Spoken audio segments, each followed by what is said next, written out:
انتبه، اليوم نبغى ننفض الغبار، نبغى ننفض الهم والغم اللي في قلوبنا، نبغى ننفض حياة القرف اللي احنا عايشين فيها، نبغى نطهر اسماعنا وابصارنا والسنتنا وقلوبنا، نبغى نطهر جوالاتنا.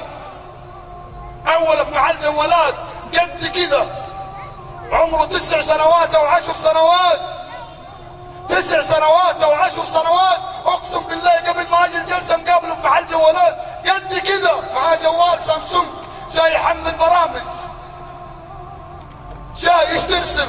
قال ارسل لزملائي واصحابي صور. شباب في الابتدائي ثالثه ورابعه يرسلون مقاطع اباحيه ما مرض، وعشان كذا الفجر تاخر، عشان كذا كوارث، عشان كذا كل فتره الشمس مكسفه ومخسفه القمر. نقول ليه؟ كلنا الا ما رحم ربي اصبحنا نحارب الله بجوالاتنا بسياراتنا ببيوتنا بكل شيء، بألسنتنا بأسماعنا بأبصارنا. واقسم بالله احنا قاعدين نحارب الله بالذنوب والمعاصي، والله ما نقد الله. الله عز وجل قادر ان يخسف بنا. لما حاربوه قوم لوط، لما حاربوه قوم لوط وانتشر اللواط مثل ما منتشر في زماننا الان، الله عز وجل ارسل اليهم النذير. الله ما يعذب الا بعد ما يرسل الرسل، بعد ما يرسل النذر. ارسل لهم لوط ما استجابوا، فامر الله سبحانه وتعالى جبريل ان يرفع قريتهم بطرف جناحه الى السماء، حتى سمع الملائكه صياح كلاب ديكتهم ونباح كلابهم، فجعل الله عاليها سافلها. 70 شاب في سجن بريمان عندنا، 70 شاب جنس ثالث، جنس ثالث، جنس ثالث. القي محاضرة في حي من احياء جدة، يجيني شاب في ثانية ثانوي، ثانية ثانوي، بعد المحاضرة يبكي يقول لي يا شيخ كنت احب لواحد اكبر مني وكان بيني وبينه علاقة محرمة، يفعل في وافعل في. والرسول صلى الله عليه وسلم يقول من وجدتموه يعمل عمل قوم لوط فاقتلوا الفاعل والمفعول به. ذولا ما يستحقوا يعيشوا، هذا ما يستحق يعيش، هذا انتكست فطرته. كيف يسمح لنفسه ان يصير مرحاض، كل من اتى فرغ فيه وقضى حاجته فيه، كيف يسمح لنفسه؟ انتكست فطرته.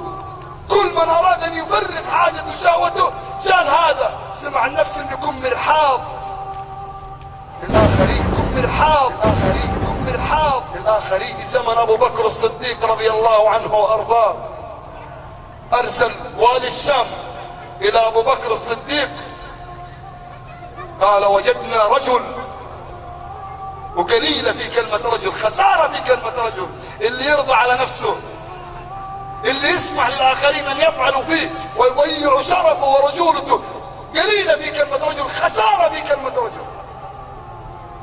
يا أمير المؤمنين وجدنا رجل يؤتى في دبره، فاجتمع أبو بكر وعمر وعثمان وعلي، اتفق الأربعة على أن يقتل. هذا ما يستحق يعيش.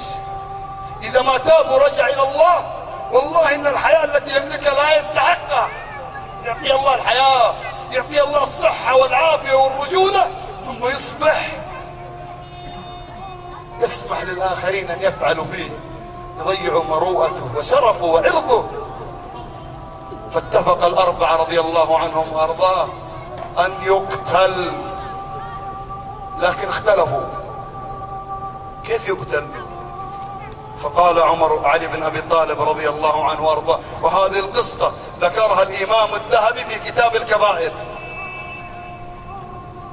قال علي بن أبي طالب رضي الله عنه وأرضاه أرى يا أمير المؤمنين أن يحرق. فكتب أبو بكر لوالي الشام يحرق بالنار. 70 في سجن بريمان، والعدد في ازدياد.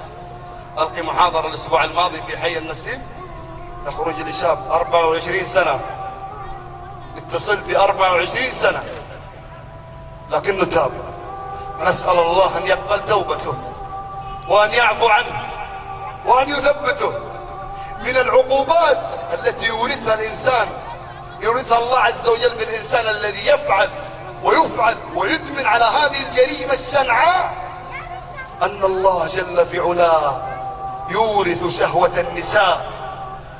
إن كان من مات، يقول ابن عباس، عن من مات وقلبه متعلق بحب المردان، إذا كان في قبره يجعل الله عليه نصف عذاب أهل الأرض.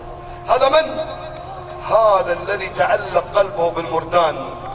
ويقول أحد الصحابة، أو يقول ابن القيم رحمه الله: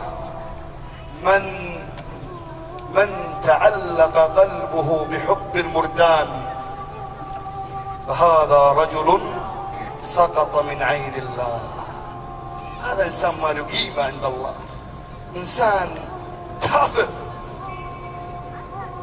فلا بد أن نستيقظ، لا بد أن نفيق، لا بد أن نصحى.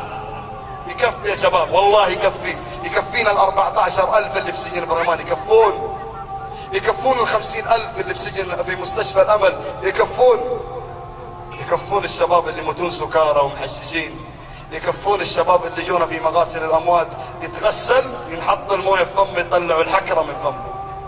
إلى متى؟ ما خلقنا الله من أجل هذا، ما خلقنا الله عز وجل من أجل هذا، خلقنا الله من أجل أن نكون عبيد إليه.